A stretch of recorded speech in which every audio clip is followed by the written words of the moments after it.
느헤미야 8장 1절서부터 6절까지입니다.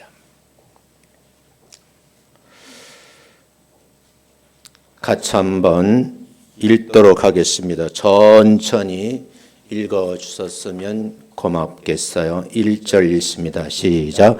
이스라엘 자손이 그 본성에 거하였더니 7월에 이르러는 모든 백성이 일제히 수문앗 광장에 모여 학사 에스라에게 여호와께서 이스라엘에게 명하신 모세의 율법책을 가지고 오기를 청하매 7월 1일에 제사장 에스라가 율법책을 가지고 남자 여자 무릇 알아들을 만한 회중 앞에 이르러 수문 앞 광장에서 새벽부터 오전까지 남자 여자 무릇 알아들을 만한 자의 앞에서 읽음에 북백성이 그 율법책에 귀를 기울였는데 때에 에스라가 특별히 지은 나무 강단에 섬에 그 우편에 선 자는 matti냐와 스마와 아나냐와 우리야와 힐기야와 마세야요 그 좌편에 선 자는 부다냐와 미사엘과 말기야와 하숨과 하스다판나다와 스가랴와 무슬람이라. 학사 에스라가 모든 백성 위에 서서 저희 목전에 책을 펴니 책을 펼 때에 모든 백성이 일어서니라.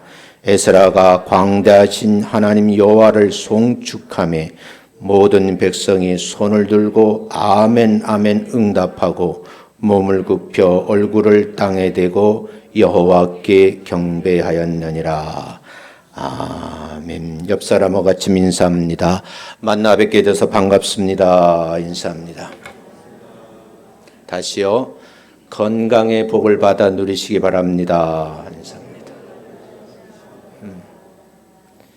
또 한 번 같이 합니다. 우리 함께 은혜 받읍시다. 밝은 표정으로 여러분이 예배의 자리에 참여해 주셔서 감사를 드립니다. 오늘 말씀 제목을 말씀 부흥 사경회라 그랬거든요. 사경회라는 말 뜻을 여러분에게 좀 이해를 시키기 위해서 본문을 좀 선택을 했습니다. 느헤미야가 바벨론에서 포로 생활을 마치고 돌아오게 되었습니다. 예루살렘으로 돌아온 이후에 온갖 어려움을 다 극복해내고 예루살렘 성곽 공사를 시작해서 마침내 끝을 마치게 되었어요. 이 성곽 공사를 할 때 주변에는 많은 사람들이 비아냥거리고 조롱을 했습니다. 그들의 조롱을 들어보면 회방꾼들은 몰려와도 여우가 올라가도 무너지겠다 하고 비웃었습니다. 어림도 없는 일이다. 그 적은 인원 가지고 재정도 약한데 안팎의 반대에 부딪혔는데 어떻게 너희들이 성곽을 완성한다는 말인가 하는 그런 비아냥의 거림이었습니다. 쉬운 일은 아니었죠. 그런데 결과적으로 하나님이 하셨다. 이렇게 말씀을 보면 알게 돼요. 착공을 한 지 52일 만에 성문을 달고 완공을 하게 되었습니다. 그 내용이 여러분 이제 6장 15절 말씀에 기록이 되어 있는데 여러분 성경을 한번 펴놓고 보겠습니다. PPT 없으니까 여러분 성경을 한번 보세요. 6장 15절 한 절 읽겠습니다. 시작. 성벽 역사가 50일 만인 엘루월 25일에 끝나매 성벽을 쌓아 올리고 문을 닫기까지 52일이 걸렸다. 이렇게 지금 6장 15절에서 말씀을 하고 있어요. 지금까지 많은 사람들이 할 수 없다, 안 될 것이다라고 조롱을 하고 비웃던 사람들이 이제 성곽문을 달고 완공을 했다 하는 소식을 듣고 크게 두려워하면서 낙담을 하였습니다. 우리 하나님께서 이 역사를 이루어 가신 줄로 믿습니다. 그런데 여기에 문제가 있다는 거예요. 무슨 문제인가 하면 눈에 보이는 만족은 오래 가지 못한다는 거예요. 성곽을 아무리 튼튼하고 멋지게 쌓아놓고 성문을 달았다 할지라도 이것을 바라보고 산다고 하는 것이 돈이 생기는 것도 아니고 떡이 나오는 것도 아닌데 이들에게 결핍의 문제가 생겼어요. 시간이 흘러가면서 점점 은혜가 고갈돼 가죠. 그 영적 갈급함을 느끼게 된 거예요. 말씀의 갈급함을 느끼는 그런 시간대에 하나님께서 하신 말씀도 한번 찾아볼 필요가 있어요. 구약성경 아모스 8장 11절부터 13절 말씀까지 먼저 읽어보겠습니다. 시작. 주 여호와의 말씀이니라. 보라, 날이 이를지라 내가 기근을 땅에 보내리니 양식이 없어 주림이 아니며 물이 없어 가람이 아니요 여호와의 말씀을 듣지 못한 기갈이라. 사람이 이 바다에서 저 바다까지 북쪽에서 동쪽까지 비틀거리며 여호와의 말씀을 구하려고 돌아다녀도 얻지 못하리니 그날에 아름다운 처녀와 젊은 남자가 다 갈아여 쓰러지리라. 여러분, 이스라엘 백성들은 하나님의 법도를 어기고 지금 우리말로 하면 신앙생활을 제대로 하지 않아서 강대국의 침공을 받아요. 그래서 마침내 그들이 포로가 되어서 끌려가서 어마어마한 노예 생활을 하게 됐는데 그게 70년이에요. 70년에 포로에 해방되어서 다시 돌아와서 성곽을 수축하고 성문을 달아 올렸어요.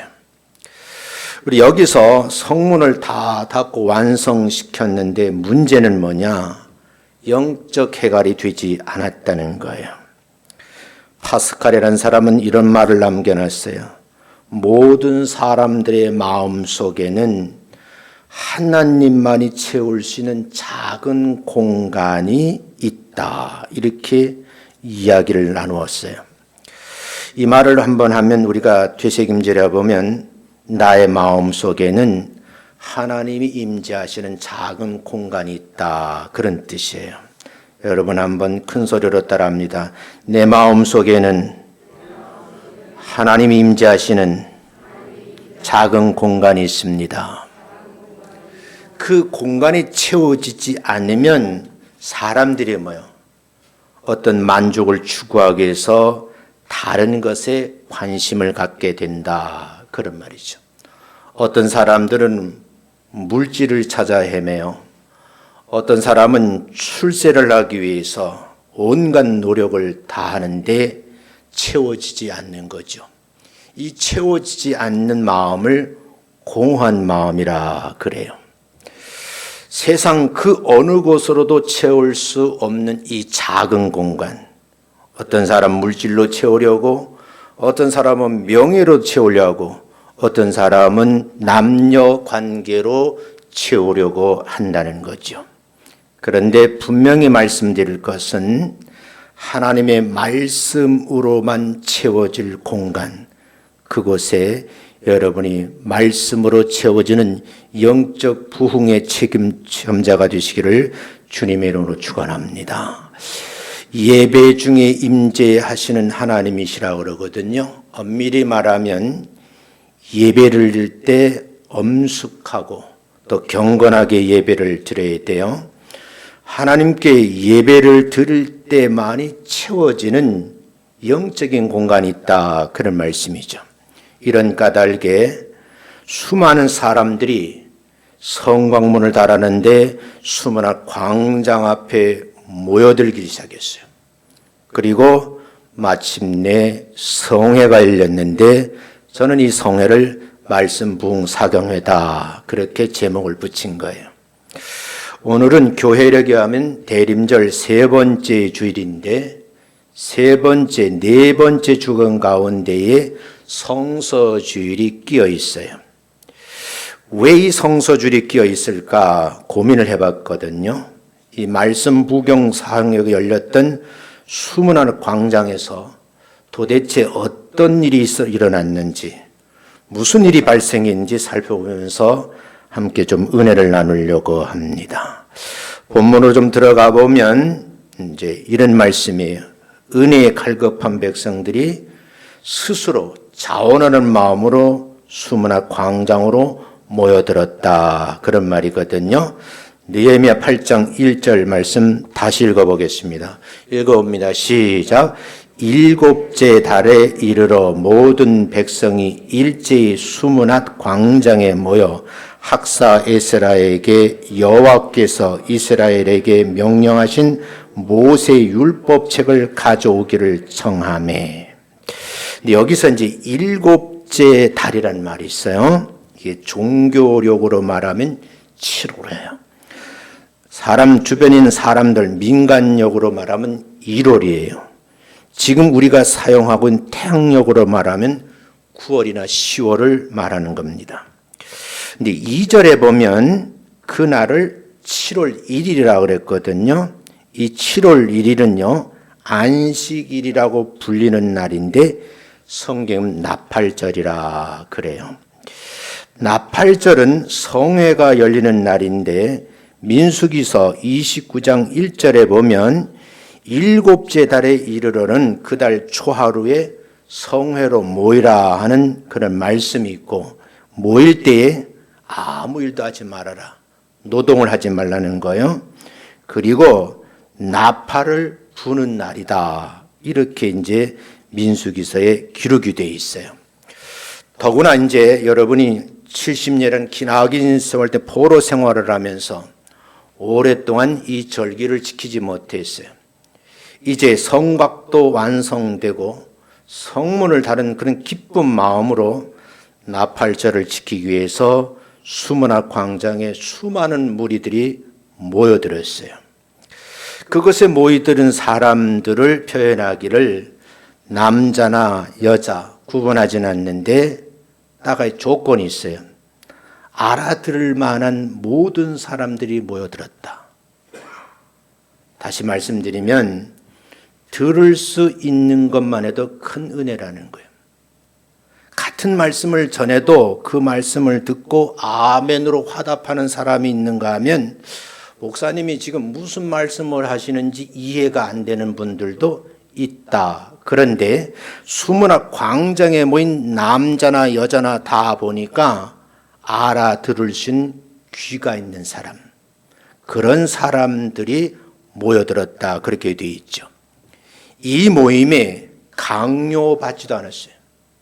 누가 강제로 모이게 한 것도 아니에요. 스스로 모였다. 자발적으로 모인 사람들입니다. 교회 모인 성도들은 다 자발적 모임이거든요. 하나님의 음성을 사모하는 백성들이 그 말씀을 그리워해서 예배에 참석하는데, 예배에 참석한 무리를 따로 구별하기를 거룩한 무리라 이렇게 칭합니다. 옆 사람하고 하면 크게 인사하면서 당신은 거룩한 무리입니다. 시작. 거룩한 무리에 동참한 것에 대해서 여러분이 축하를 받으실 만하다, 그런 말이에요. 근데 오늘 보니까 말을 알아들을 수 있는 사람이라고 하면 여자고 어린아이고 할 거 없이 모두 다 모였다, 그런 말씀으로 이해를 하시면 돼요. 하나님은 안식일을 지키라 이렇게 기록해 놓았거든요. 출애굽기 20장 10절 말씀 보겠어요. 같이 읽겠습니다. 시작.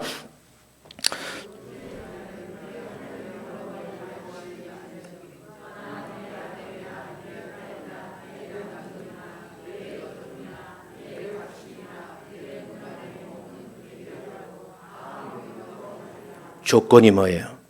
일곱째 날은 여호와 하나님께서 안식하는 날이다. 그때에 아무 일도 하지 말라는 거예요. 아들, 딸이나 여종, 남종, 가축, 집안에 머무는 모든 객이라 할지라도 아무 일도 하지 말고 안식일을 거룩하게 지키라 그런 말씀이에요. 안식일을 이제 구별된 날이라고 그러거든요. 이 구별된 날은 집안의 어른인 가장만 지키면 되는 게 아니에요. 요즘 말로 하면 신앙주만 지키는 게 아니라는 거죠. 자녀들도 다 지켰습니다. 심지어 집안일을 거두는 종들도 안식일을 지켰고 그 집에 손님으로 온 사람들까지 안식일을 지키도록 하라는 것이 구별된 사람에게 주어진 명령이에요. 단순히 일을 하지 않고 쉬는 것이 아니라 안식일에 여호와 하나님 앞에 예배를 드려라 하는 예배와 직결된 문제예요. 부모님들은 하나님께 드린 이 공적인 예배에 온 가족을 데리고 함께 나와 예배 드리는 것이 정상적이라는 거죠. 여자들도 아이들도 구원의 대상이거든요. 여자라고 해서 제외되는 것이 아니고 아이들이라고 해서 제외되는 것이 아니다 그런 뜻이죠. 하나님의 말씀에 친숙해질 수 있도록 하나님의 지식과 은혜를 받는 방편이 되는 일에 아이들도 참석시키고 객도 참석시키고 종들도 참여하도록 해야 된다 하는 그런 말씀이죠. 어린아이들이 학교에 나가 공부하는 것 마찬가지로 교회에 나와서 믿음 훈련을 받아야 된다는 거예요. 이 첫 번째 교회 학교에서 믿음 훈련을 잘 받지 못하면 나중에 큰 사고를 치더라 그런 얘기예요. 우리가 한번 생각을 해봐야 되거든요. 어떤 분은요, 집에 손님이 왔다고 교회 안 나오는 분이 계셔요. 손님이 왔기 때문에 교회를 나올 수 없다는 거예요. 반대로 생각하셔야 돼요. 우리 집에 손님으로 오셨다면 주일날 함께 모시고 교회로 올 수 있는 능력자가 되시기를 주의 이름으로 축원합니다. 얼마나 좋은 기회예요. 이번 기회에 교회라는 곳을 한번 가보자고 하면서 모시고 오면 하나님께서 기뻐하실 일이죠. 그런데 내가 교회 갔다 올 테니까 집에 잠깐 계세요. 1시간만 예배 드리고 올게요. 근데 목사님의 설교가 점점 길어지더니 1시간 반이 된 거예요. 못 참고 축도하기 전에 꽁무니를 빼는 모습이 있어요. 준비가 안 됐다 그런 말이거든요. 교회에 여러분 드나드는 이 거룩한 예배 행위는요, 성도들의 특권이고 의무라는 사실을 꼭 기억해 주시기를 주의 이름으로 축원합니다. 두 번째는요, 수문학 광장에 모인 사람들은 어떤 사람인가는 여러분 이제 알게 되었고 하나님의 말씀에 귀를 기울인 사람들이었다는 거예요. 좀 적절한 예인지 모르겠지만 예를 하나 들어볼게요. 저도 이제 젊은 시절에서 군대 갔다 와서 동원 예비군 훈련을 가봤어요. 근데 남자들이요, 예비군 복만 입으면 사람이 달라져. 나는 그런 말을 할 수 없는데 뭐가 된다래요? 자, 이해하시네. 개가 된대요. 예비군이 아니라. 근데 이 예비군 집합교육에 정신교육을 한다면서 그 지역에 있는 향목 목사님이 오셔서 이제 말씀을 전해요. 근데 목사님은 열심히 설교도 하고 강연도 하시는데 예비군 아저씨 중에 듣는 사람은 단 한 사람도 없어요. 모두 머리를 땅에 쳐박고 조는 것이 대부분이고요. 졸음이 안 오면 일간 잡지 보고 낄낄대는 거죠. 왜 그런가? 자원하는 마음으로 스스로 온 것이 아니고 국가의 소집 명령을 받고 억지로 온 사람들이기 때문이라는 거예요. 억지로 나온 사람들은 시간만 때우면 되거든요. 그래서 군대 간 친구들이 어느 날 교회를 가고 있는데 제 선임이 그래요. 야, 일병, 그때 이병이에요. 짝대기 한 개다. 이병, 너 군대 언제 얼마나 됐느냐? 그래 내가 며칠 됐습니다. 딱 그랬어요. 그랬더니 그 친구 하는 말, 나 같으면 자살하겠다 그러더라고. 난 그 말을 이해를 못 하겠어요. 자기는 제대가 얼마 안 남았는데 이제 군대 3년 할 친구를 보고 자살하겠다고 그러더라고요. 근데 그 친구의 말이 새록새록 생각이 나요. 그래서 그들이 하는 말이 국방부 시계는 거꾸로 매달아 돌아간다는 말을 하거든요. 여기서 우리가 고민해 보셔야 되는 거예요. 예배의 자리에 나왔는데 스스로 나온 사람은요, 말씀을 들으려고 귀를 쫑긋 세우는 거예요. 근데 여러분, 말씀을 듣지 않고 그냥 어떤 명령에서 억지로 온 사람들은요, 처음서부터 언제까지? 끝까지 뭐야? 여러분, 졸고 있는 거예요. 미안하지 마시고 얼른 끄시면 돼. 그럴 수도 있지 뭐. 여러분, 오늘 수문 앞 광장에 모인 사람들은 강제로 모인 사람들이 아니거든요. 오기 싫은 것을 억지로 끌고 온 사람도 아니에요. 본문에 등장하는 사람들은 어떤 사람들이냐? 은혜를 사모하는 사람들, 말씀에 갈급해 있는 사람들인데 스스로 모인 사람들이라 그래요. 그러니까 얼마나 이 말씀을 들으려고 초롱초롱한 눈빛으로 귀를 쫑긋 세우고 전하는 에스라 선지자의 말씀을 들으려고 하지 않았겠느냐, 그런 생각이에요. 여러분, 저 멀리서 들려오는 에스라의 목소리를 통해서 들려지는 율법을 선포하는데 낭독한다 그랬잖아요. 읽었다 그랬잖아요. 그 읽혀지는 말씀을 들으려고 귀를 기울이고 경청했다, 그런 뜻이에요. 요즘처럼 이렇게 좋은 방송 시설이 있으면 얼마든지 좋죠. 근데 수많은 사람 있는 광장에 나무 탁자 위에 그 양쪽에 14명이 서 있는 그 자리에서 여러분 입으로 그냥 말을 하는 거예요. 잘 들렸을까 안 들렸을까요? 귀를 쫑긋 세우고 듣지 않으면 들리지 않는 거예요. 좋을 수가 없어요. 모인 사람들은 학사 에스라가 전하는 말씀을 하나도 놓치지 않으려고 온갖 노력을 다했다. 그 말은 마음을 다하고 뜻을 다하고 힘을 다해서 여호와 하나님을 사랑하는 마음으로 그 말씀을 경청했다, 그런 뜻입니다. 제사장 에스라가 율법책을 가지고 수문 앞 광장에 섰는데 언제 섰느냐? 새벽에 섰어요. 말씀을 낭독이 끝난 때가 정오예요. 거기에 남자, 여자, 알아들을 만한 모든 사람들 앞에서 낭독을 했는데 모든 백성들이 그 율법책을 낭독하는 에스라의 말에 귀를 기울였다는 거예요. 어떤 마음? 사모하는 마음, 갈급한 마음으로 들려오는 그 말씀을 하나도 떨어져 들으려고 몸부림쳤다, 그런 말씀이죠. 제가 노회에 있는 목사님께서 연락이 왔어요. 교목할 때인데, 교목실장 할 때인데, 목사님, 저희 학교 와서 좀 말씀을 전해주세요. 그래서 금천구에는 문일고등학교에 갔어요. 강당에 학생이 꽉 모여있는데 정말 내 목사지만 말씀 전하기 그렇게 힘든 건 처음 경험했어요.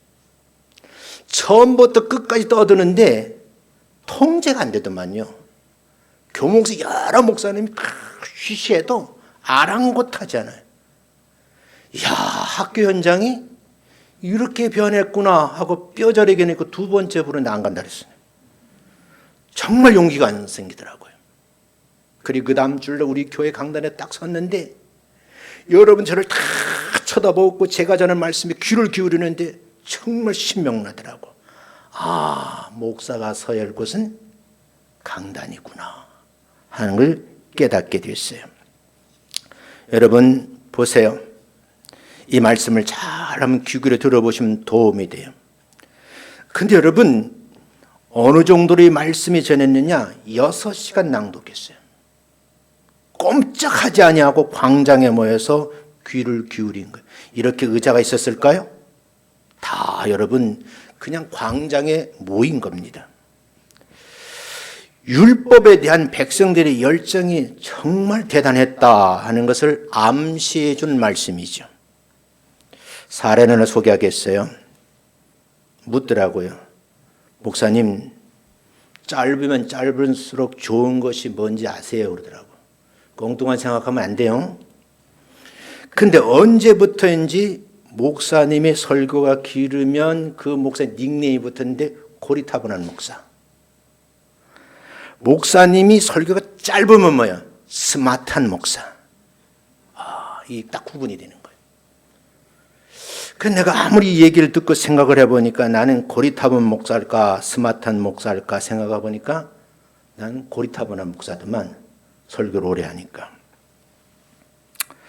어느 게 목사님이 다른 교회에 설교 부탁이 있어서 출타하시게 됐어요.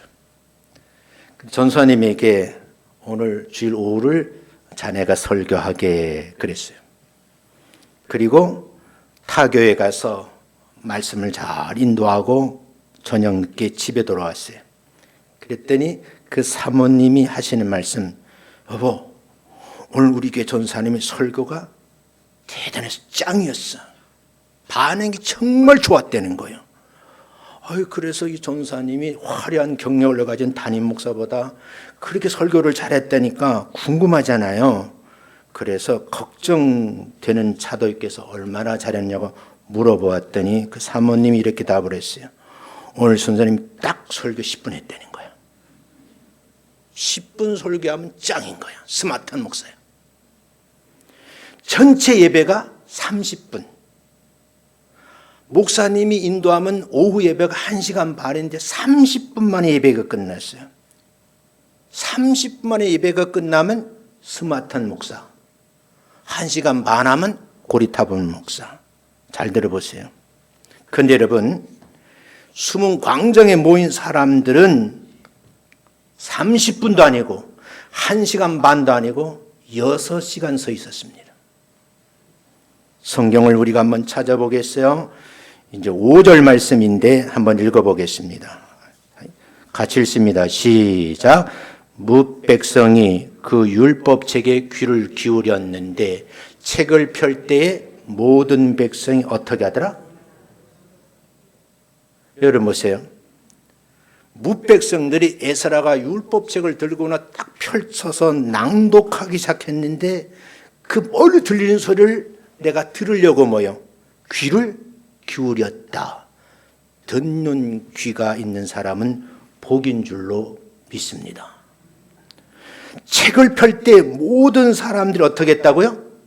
일어났다고 되어 있어요. 귀를 기울였을 뿐만 아니라 모든 백성이 일어났어요. 6절은 더 감동적이에요. 6절을 읽어보겠습니다. 시작. 에스라가 위대하신 하나님 여호와를 송축하며 모든 백성이 손을 들고 아멘 아멘 하고 응답하고 몸을 굽혀 얼굴을 땅에 대고 여호와께 경배하니라. 그림이 그려지세요? 자 보세요. 뭇백성들이 말씀을 들어 귀를 기울이고 있는데 일어난 상태예요. 그 상태에서 에스라가 위대하신 하나님을 송축했어요. 이 송축한다는 말 성경적 의미는 하나님 앞에서 몸과 마음을 바쳐 감사 찬송을 드리는 행위를 송축한다 그래요. 근데 모든 백성들이 손을 들고 송축한 거예요. 그러면서 화답을 하기를 아멘, 아멘은 이것으로 끝나지 아니하고 선상도 다시 뭐예요? 몸을 굽혀 얼굴을 땅에 댔다. 몸을 굽히려 무릎을 꿇고 머리를 땅에 댄 행위, 절하는 행위예요. 그리고 여호와를 어떻게 경배했다 이렇게 돼 있어요. 이게 예배드리는 모습이에요. 얼마나 감동적인 집회인지요.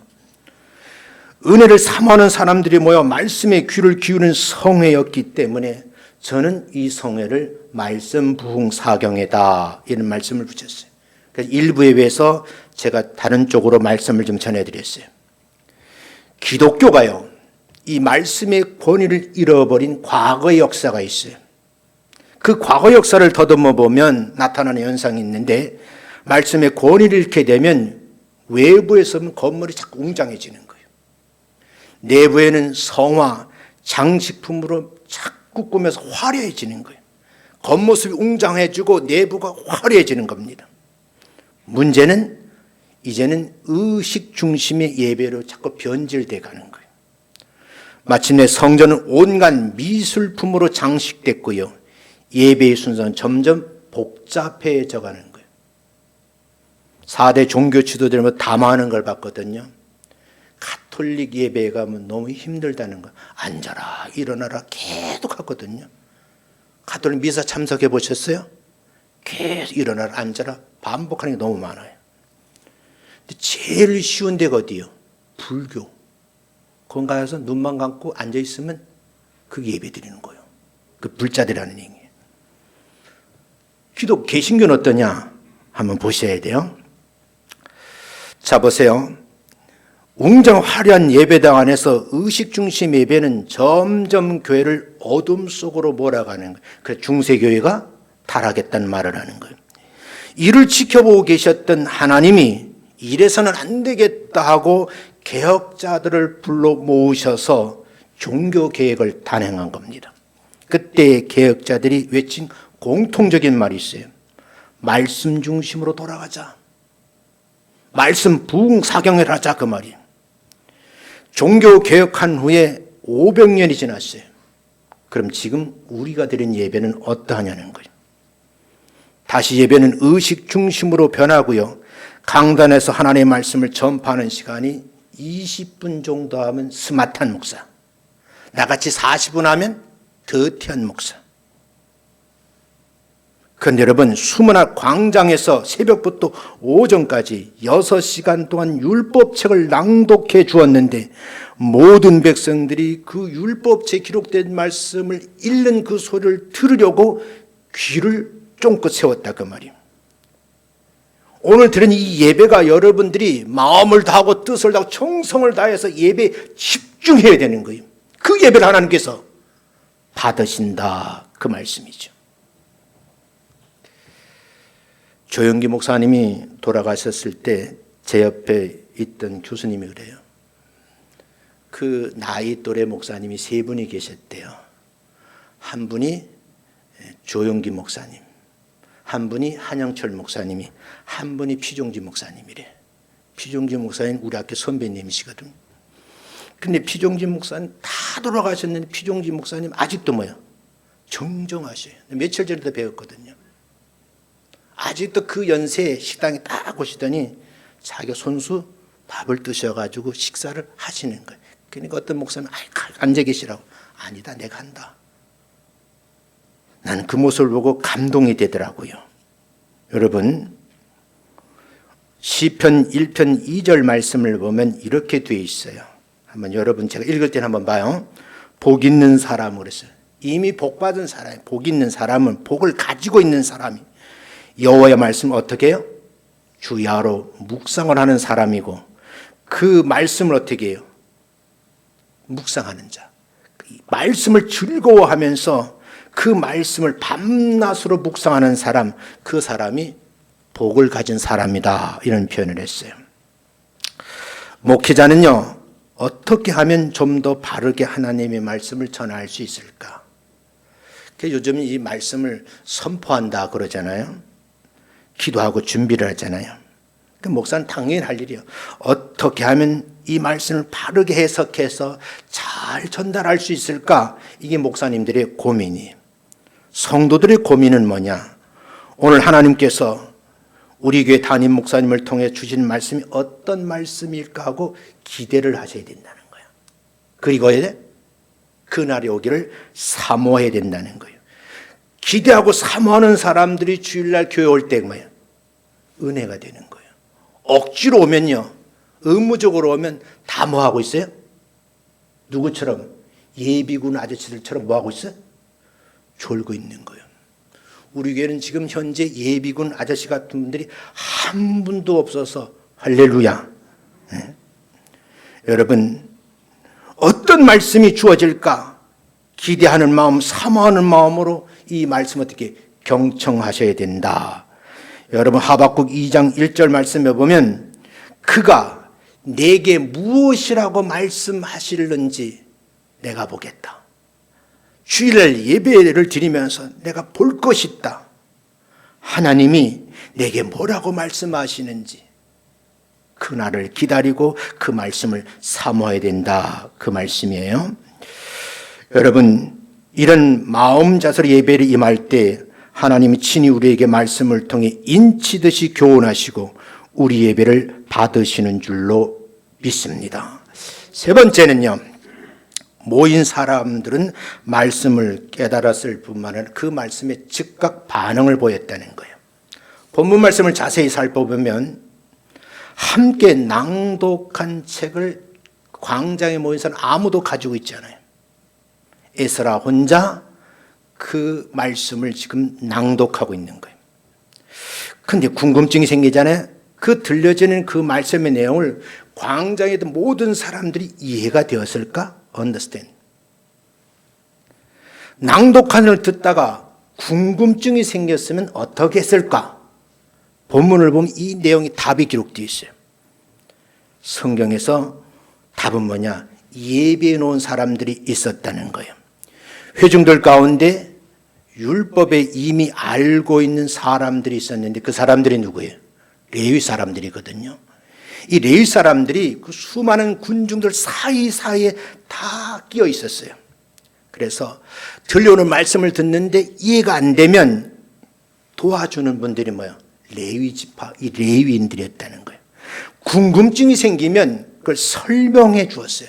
그게 이런 말씀입니다 하고 설명해 주니까 그 사람들이 그런 말씀이었어요 하고 깨달을 수 있도록 도움을 주는 분들이 있었다. 그 말이에요. 실제 있었는가 한번 읽어보겠어요. 이제 여러분 본문에 보면 7절 9절이 이 말씀이에요. 한번 읽어보겠습니다. 시작. 레위 사람들은 백성이 제자리에 서 있는 동안 어떻게 광장에 다 서 있었다 그러죠. 서 있는 상태인데 그 다음 읽어보면 시작. 그들에게 율법을 깨닫게 하였는데 이해가 안 되니까 이해할 수 있도록 깨달음에 도움을 준 거예요. 그 다음 하나님의 율법책을 낭독하는 사람은 누구야? 에스라. 그 뜻을 해석한 사람이 누구야? 레위 지파 사람들이에요. 그래서 해석을 해서 백성에게 그 낭독하는 것을 다 깨닫게 되었다는 거예요.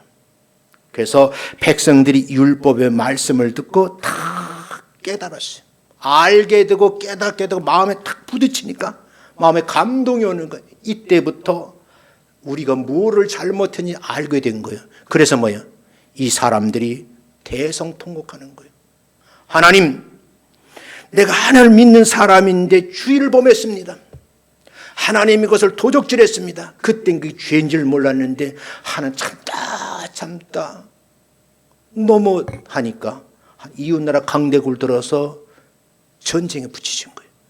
모든 사람 다 어디로 끌려갔어요? 아벨로 끌려간 거예요. 정확하게 하나님께서는 시간을 계산하셔서 70년의 시간을 노예 생활하게 한 거예요. 이게 성경의 기록입니다. 제가 마태복음 강의할 때 이 내용을 자세하게 설명을 했거든요. 사랑하는 성도 여러분, 우리가 좀 생각해 볼 필요가 있다는 거예요. 근데 백성들이 들려오는 음성이 다 잘 들리긴 들려요. 그런데 깨달음이지 이해가 안 되는 거예요. 그래서 주변에 있는 지금 레위 지파 사람들이 사이사이 끼어 있다가 깨달음에 도움을 주었어요. 그 도움을 받고 나니까 깨달음이 딱 오는데 백성들이 지금 누구예요? 레위 지파 사람들의 말씀을 듣고 다 울게 되었다. 교회도 이래야 된다는 거예요. 연세 많으신 할머니 권사님들끼리 앉도록 해드리면 될까요, 안 될까요? 그건 교회가 할 일이 아니에요. 제가 우리 교회가 수가 많이 일어나가면 꼭 할 일이 있어요. 장로님도 기억해 주세요. 점심 밥상을 한 분이 딱 들어가면 양쪽으로 배식판을 프레스 찍어가지고 가져오는 거예요. 그리고 그때가 되면 모든 교회 점심사를 유료로 바꿀 거예요. 그런데 어르신들하고 같이 먹는 사람은 공짜, 프리야. 근데 여러분 주일날 되면 산부 예배 끝나고 나면 점심 식사 안에 젊은 사람들이 어르신들 보면 누구하고 오늘은 밥 먹을까 하고 생각을 해야 돼. 권사님 오늘 저하고 식사하시죠. 여기 앉아 계세요. 가서 밥을 떠가지고 와서 둘이 마주 앉아가지고 식사를 하면서 고기가 너무 크면 잘라주고 마신 골라서 수저에 얹어주고, 이게 어른 공경하는 모습이 아닐까 그런 생각이에요. 내가 이렇게 잘 해놔야 내가 원로 목사 돼가지고 비틀비틀 빛을 걸어오면 우리 후배 목사님들이 목사님 오셔서 하고 숟가락 얹어줄 거 아니야? 난 기대가 돼요. 빨리 늙고 싶어. 여러분, 중간에 젊은 집사님들이 사이사이 앉아서 눈이 침침한 어르신들을 대신해서 뭘 찾아? 성경 말씀을 찾아드리고, 귀가 어두워 못 알아들으면 설명도 해드리고. 그래서 여러분, 남녀노소 늙은 사람 젊은 할 것도 다 이 말씀을 깨닫고 감동받을 수 있도록 예배 어떻게 집중해야 된다 그 말이죠. 예전엔 덮어놓고 교회만 다니면 다 되는 줄 알았어요. 열심히 다니는 것보다 바르게 신앙생활하는 게 더 중요한 거예요. 이제 우리가 고민을 해보셔야 돼요. 요즘에 젊은 사람들은 다들 고등교육을 다 받았잖아요. 정확한 통계인지는 모르겠지만 우리나라는 세계에서 문맹률이 가장 적은 나라 중에 하나예요. 이제 말씀을 읽어주는 사람, 듣고 배우고 깨달은 사람들이 많아져야 돼요. 이 말씀이 오늘 나에게 주시는 하나님의 말씀 받아들일 수 서로에게 도움을 줘야 된다 그 말이죠. 목사가 왜 설교가 길어지느냐? 이해를 하기 위해서. 제가 지금 오늘 하는 설교 저도 10분 만에 할 수 있어요. 평생 설교했는데 이거 짧게 못하겠어요? 근데 여러분, 짧게 하면 감동이 안 나와. 이 말씀이 내 심령 속에 역사할 수 있도록 반응할 수 있도록 해드려야 되는 거예요. 본문에서 보면 숨은 광정에 모인 백성의 말씀을 들었어요. 모르는 걸 도움을 이해가 됐어요. 깨달음이 오는 거예요. 그때 대성통곡을 하거든요. 마치는 모든 백성이 통곡을 하는데 그때 회개가 동반된 거죠. 그들은 말씀을 듣고 충격을 받은 거예요. 우리가 아는 대로 우리들이 지은 죄가 이것이구나 하는 걸 알게 된 거예요.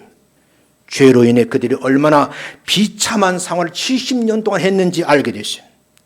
율법을 따르지 않고 거역하는 모든 사람들에게 저주를 퍼붓는 말씀이 기록되어 있거든요. 그 말씀을 외면한 거죠. 그들이 그것을 들었을 때 광장에 모든 사람들이 대성통곡한 거예요. 그것도 모르고 지금까지 얼마나 하나님을 거역하고 율법을 보면 스스로 반항하였는 걸 생각하고 울었다는 말씀도 돼요. 몇 사람이 처음 흐느끼기 시작했어요. 옆 사람들이 함께 눈물바다가 됩니다. 왜 통곡했을까? 하나님 앞에서 지은 죄가 떠오르거든요. 이때 총독 느헤미야가 여러분 에스라의 지금 본문에 느헤미야에 나오는 이 말씀 사경의 기획자는 느헤미야 총독이에요. 그 총독이 말씀을 낭독하는 사람을 뽑은 거예요. 뽑힌 사람이 누구예요? 에스라라는 학사예요. 에스라 학사가 백성을 가르치는데 레위 사람들이 모든 백성들에게 말씀을 하죠. 그러니까 너무 많은 사람들이 모여드니까 들리지 않는 곳도 있겠죠. 그때 하신 말씀이 있어요. 오늘은 너희 하나님 여호와의 성일이다. 오늘은 슬퍼하지 말고 울지 말아라고 강론해. 백성들이 슬퍼하며 울지 말라고 명령을 했는데 근심도 하지 말라고 10절에 이렇게 되어 있거든요. 그런데 11절 말씀에 보면 오늘은 성일이니 마땅히 뭐요? 근심하지 말라 이렇게. 10절에는 슬퍼하지 말고 울지도 말고 11절에 보면 근심도 하지 말라 그랬어요. 여러분 슬퍼하고 울 때가 있고요. 덩실덩실 춤을 추며 노래할 때가 있어요. 그래서 느헤미야는 8장 10절에서 이렇게 지금 밝히고 있어요. 한번 보겠어요. 시작.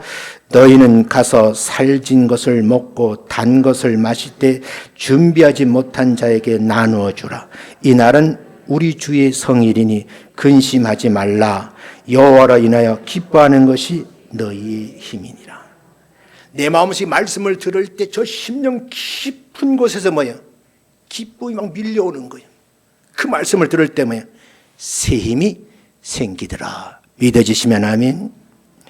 은혜 받은 성도들은 이제 다 집으로 돌아가는 거예요. 돌아가서 할 일이 있다. 마음껏 먹으라는 거예요. 마음껏 마시라는 거예요. 이 말은 뭐예요? 음식을 차려놓고 즐기라 그 말이에요. 언제? 성일에.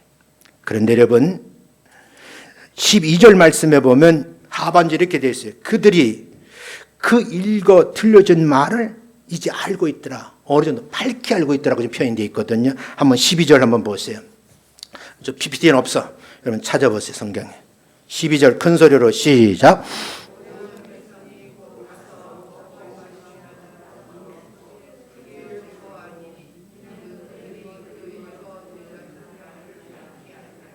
하반절에 그렇게 되죠. 그들이 그 읽어 들려준 에스라가 읽은 그 들려준 말을 이제는 뭐요?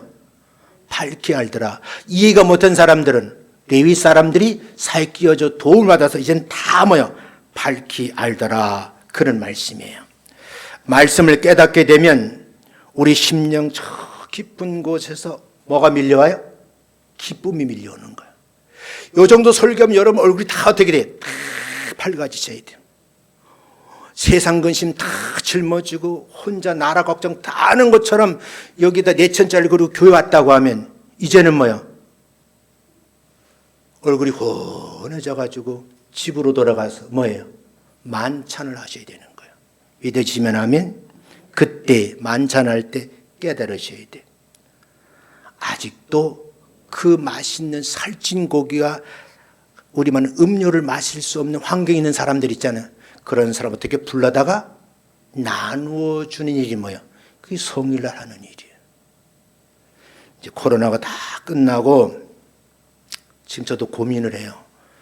끝나고 나면 점심 식사로 오후 예배를 드려야 되는데 1부, 3부 예배는 제가 하자면 2부, 4부는 허목사님 하시는데 오후 예배 드려 점심 식사 하잖아요.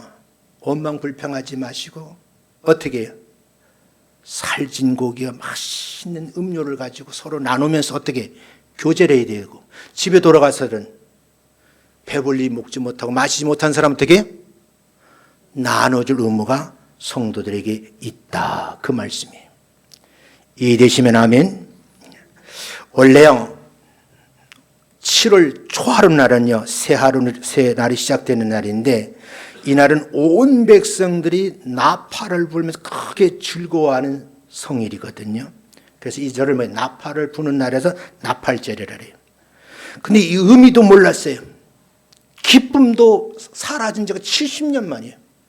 그러니까 당시에 모든 사람들 수문의 광장에 모여서 얼마나 이 마음의 기쁨을 누리려고 밀려오는 기쁨을 감당하지 못하는 집으로 돌아가서 먹고 마시면서 이웃들과 함께 성일을 즐겼다. 그 말이에요. 그래서 울지 말라, 슬퍼하지 말라, 근심하지 말라. 교회 올 때는 슬픈 일이 있어요.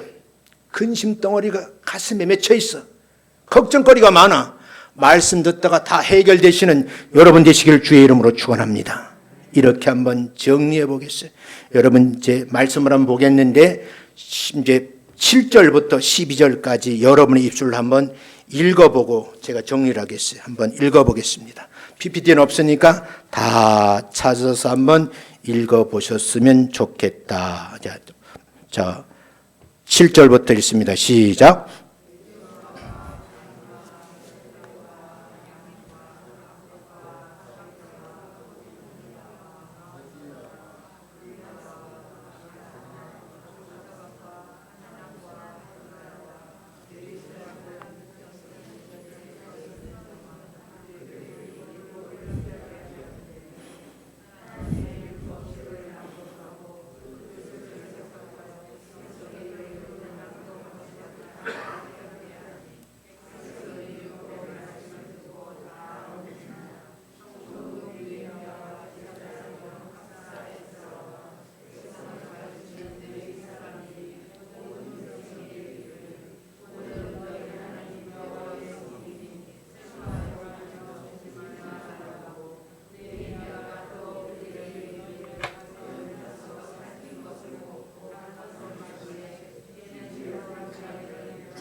12절 말씀 보세요. 온 백성들이 어떻게 집으로 돌아가서 뭐 했다고요? 먹고 마신 후에 음식의 일부를 어떻게 해요? 나눠주면서. 말씀 들으면서 기쁨 밀려가는 이제는 행위로 기쁨을 또 나누는 거야. 이게 뭐예요? 말씀 부흥상이라는 기적의 자리입니다. 교회가 어떻게 해요? 이래야 된다 하는 말씀이에요. 사랑하는 성도 여러분, 왜 성경이 우리 손에 주어졌느냐? 이 말씀이 내 손에 들려진 그 자체가 뭐야? 복인 거예요. 이 말씀을 읽으면서 승리하시는 여러분 되시기를 주의 이름으로 축원합니다. 우리에게 말씀을 읽을 수 있는 기회가 주어졌어요. 이때 말씀에 한번 귀를 기울이셔야 돼요. 왜 귀를 기울여야 되는가? 말씀 앞에서 일어서서 들은 말씀에 아멘, 아멘, 이 아멘 소리가 담겨져 있어야 돼요. 이제 우리는 말씀이 회복돼야 돼요. 개혁파교회 장로교회는 첫째도 말씀이요, 둘째도 말씀이요, 셋째도 말씀이요. 말씀 앞에 그 어느 것도 앞서갈 수가 없어요. 성경 공부를 다시 시작하고요, 신앙 회복 운동이 다시 일어나기를 주의 이름으로 축원합니다. 정한 시간에 성경을 쫙 펴놓고 묵상을 해보세요. 그 밀려오는 감동이 말할 수가 없어요. 저는 제 목양실에 성경을 읽다가 5시간, 6시간 그냥 가만히 있는 때가 있어요. 얼마나 그 말씀이 내게 감동이 되는지. 그 감동된 말씀을 내가 원고로 작성한 이 말씀을 성경 어떻게 전할까 또 고민을 하는 거예요. 이게 주의 종들이 하는 일이거든요. 지금까지 기도를 제대로 못했는지요, 감사를 제대로 못했는지요, 회복되는 역사가 있기를 주의 이름으로 축원합니다. 눈물을 펑펑 쏟아지면서 큰 소리로 기도하고, 그리고 기쁨의 축제에 참여하셔서 하나님 앞에 영광을 올려드리시기를 주의 이름으로 축원합니다. 본문 말씀에 나는 여호와로 인하여 기뻐하는 것이 너희의 힘이 된다고 말씀하셨거든. 이 힘 받으셔가지고 한 주간 승리하시는 여러분 되시기를 주님의 이름으로 축원합니다.